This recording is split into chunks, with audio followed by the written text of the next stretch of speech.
Oke, dan untuk perbandingannya itu sebenarnya tidak harus berapa banding berapa, itu terserah teman-teman.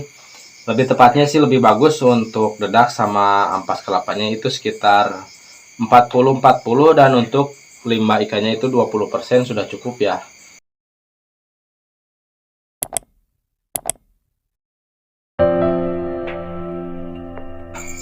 Assalamualaikum warahmatullahi wabarakatuh. Jumpa lagi di channelnya Peternak Punya Mimpi, yang mencoba untuk selalu sharing dan selalu berbagi pengalaman di seputaran budidaya maggot BSF ya. Oke, dan sekarang posisinya malam hari ya, karena kebetulan siang hari saya banyak sedikit kesibukan ya, jadi saya sempatkan di malam hari untuk sharing sama teman-teman semuanya ya. Tentunya masih di seputaran budidaya maggot BSF ya. Oke, dan pada kesempatan video atau pada kesempatan konten kali ini saya mau sharing sama teman-teman untuk bagaimana caranya membuat pakan fermentasi untuk pakan maggot BSF ya. Oke, dan buat teman-teman semuanya yang belum subscribe, saya mohon doa dan dukungannya untuk tekan tombol subscribe-nya dulu ya, supaya channel Peternak Punya Mimpi bisa lebih berkembang dan kita bisa lebih bersemangat untuk selalu sharing-sharing di seputaran budidaya maggot BSF ya. Oke, dan bagaimana caranya untuk membuat pakan fermentasi untuk pakan maggot BSF dan bahannya apa aja, ikutin terus channelnya Peternak Punya Mimpi ya. Oke teman-teman semuanya, jadi di video atau di konten kita kali ini, di sini saya mau sedikit sharing sama teman-teman semuanya untuk bagaimana caranya membuat pakan fermentasi untuk pakan maggot BSF ya. Lebih tepatnya ini untuk pakan starter ataupun untuk ketika penebaran untuk baby maggot ya, ataupun untuk penetasan telur BSF ataupun untuk pakan baby maggot, ini akan lebih bagus ya. Dan untuk bahan-bahannya kita di sini menggunakan dedak ya, ini dedak halus. Dan untuk selanjutnya kita menggunakan ampas kelapa ya. Dan untuk yang utamanya di sini kita menggunakan limbah dari ikan laut yang sudah kita masak ya. Karena jika kita masak itu akan lebih lembut dan untuk baunya itu akan hilang ya. Tapi jika teman-teman tidak fermentasi untuk limbah ikan ini, walaupun sudah dimasak, dia tetap akan menimbulkan bau setelah 1 atau 2 hari ya. Jadi di sini akan saya coba fermentasi dengan pakan-pakan lainnya ya, dengan ampas kelapa dan juga dengan dedak untuk pakan unggulan untuk pakan maggot BSF ya. Dan untuk cairannya kita di sini menggunakan cairan air cucian beras yang sudah kita fermentasi ya, bisa teman-teman lihat di sini. Warnanya itu sudah berubah ya ketika sudah difermentasi. Dan untuk larutan ataupun untuk prebiotiknya kita di sini menggunakan Yakult dan juga menggunakan gula putih ya. Kenapa saya menggunakan Yakult dan juga menggunakan gula putih? Karena berdasarkan pengalaman saya ini lebih bagus menggunakan Yakult dan gula putih ya. Jadi untuk Yakult dan gula putih ini dimakan oleh manusia juga bagus, apalagi kita kasihkan ke maggot itu akan lebih bagus ya. Oke, dan sekarang kita larutkan dulu untuk Yakult dan juga gula putih ya. Jika teman-teman menggunakan molase ataupun menggunakan E4 itu juga bisa ya. Kita tuang Yakultnya dan kita masukkan gula putihnya ya, supaya gula putihnya itu larut dulu ya.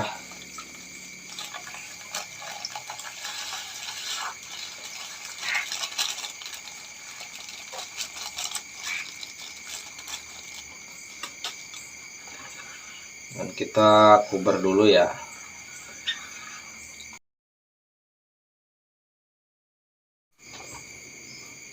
Oke, dan sekarang kita masukkan dedaknya ya, dedak halus.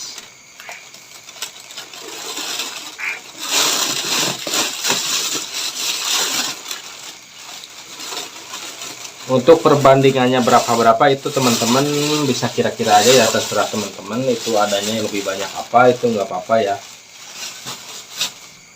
Oke, dan sekarang kita masukkan ampas kelapanya ya.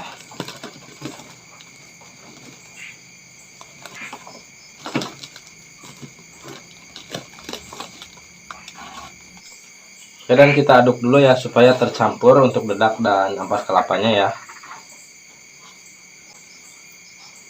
Oke, dan untuk perbandingannya itu sebenarnya tidak harus berapa banding berapa, itu terserah teman-teman. Lebih tepatnya sih lebih bagus untuk dedak sama ampas kelapanya itu sekitar 40-40, dan untuk limbah ikannya itu 20% sudah cukup ya. Tetapi jika misalnya untuk limbah ikannya itu lebih banyak akan lebih bagus ya. Jadi 25 dedak, 25 ampas, dan untuk limbah ikannya 50% itu akan lebih bagus ya.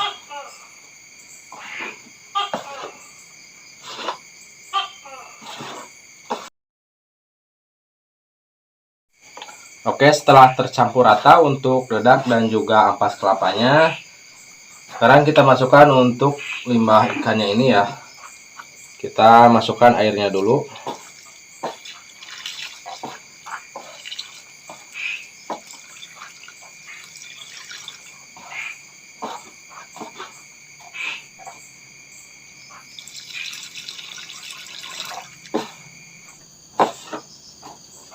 Dan untuk limbah ikannya ini tidak bau ya, karena sudah kita rebus, jadi untuk baunya itu sudah hilang ya. Dan ini dia untuk ikan-ikannya.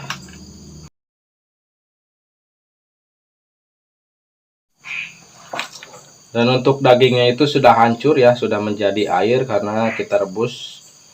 Ini semalaman ya kita rebus, supaya mempermudah untuk ketika kita fermentasi, jadi kita tidak perlu memisahkan untuk tulang-tulangnya.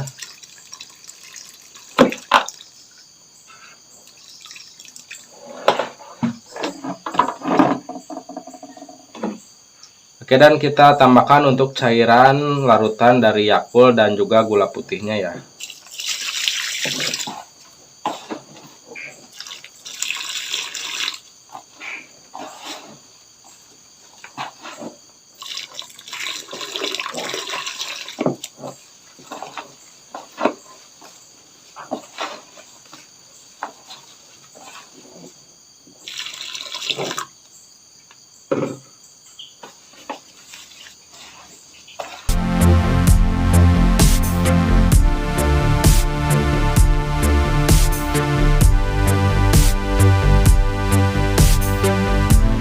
Jika terlalu basah seperti ini, masih terlalu basah ya. Jadi untuk fermentasi itu tidak boleh basah, tidak boleh kering ya. Ini masih terlalu basah, kita tambah lagi untuk dedaknya ya.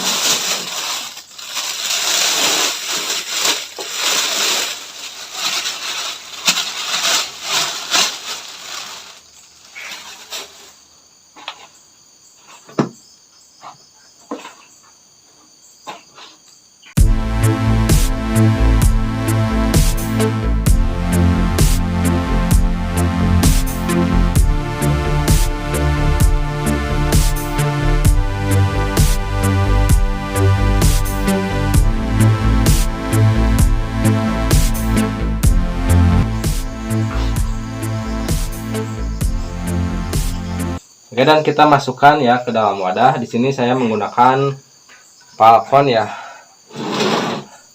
Jika tidak ada palkon, teman-teman bisa menggunakan plastik ataupun menggunakan blong yang tempat air dari plastik, itu lebih bagus ya. Karena punya kita masih ada fermentasian yang lain, jadi kita di sini menggunakan palkon ya.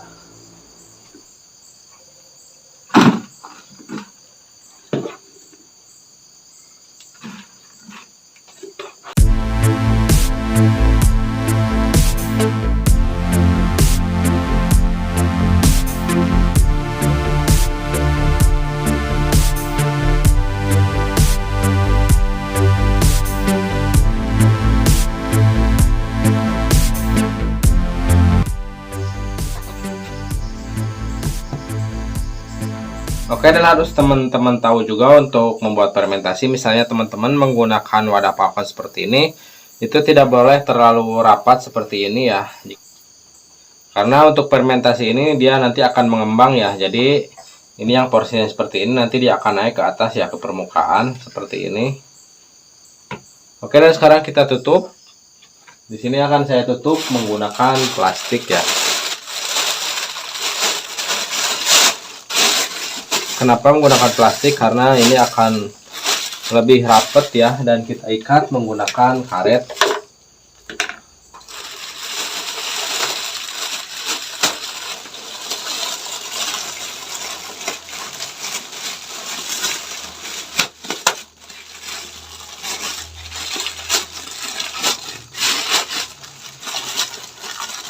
Dan diusahakan untuk tutupnya ini tidak boleh ada udara masuk ya, jadi harus rapat. Karena ketika fermentasi itu tidak rapat, itu tidak akan terjadi yang namanya fermentasi ya, itu akan gagal. Dan ini bisa kita gunakan setelah 3 hari ataupun 4 hari ya, itu akan lebih bagus.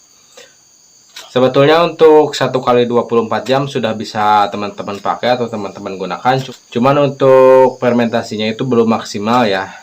Jadi saya sarankan untuk fermentasi itu minimal 3 atau 4 hari ya, baru teman-teman gunakan ya. Dan lebih lama akan lebih bagus ya, untuk nutrisinya itu akan lebih, peningkatannya itu akan lebih bagus ya. Oke teman-teman, mungkin sekian dulu ya video atau konten kita kali ini. Sedikit sharing sama teman-teman bagaimana untuk caranya membuat pakan fermentasi untuk pakan maggot BSF ya. Semoga ini bisa membantu untuk teman-teman semuanya ya yang masih kebingungan untuk pakan maggot BSF. Semoga bisa menjadi inspirasi buat teman-teman semuanya. Oke, dan sampai di sini dulu video atau konten kita kali ini. Semoga bisa bermanfaat buat teman-teman semuanya. Jangan lupa untuk like, comment, share, dan juga subscribe-nya ya, supaya channel Peternak Punya Mimpi bisa lebih berkembang dan kita bisa lebih bersemangat untuk selalu sharing-sharing seputaran budidaya maggot BSF ya. Oke, dan salam sukses untuk kita semua. Assalamualaikum warahmatullahi wabarakatuh.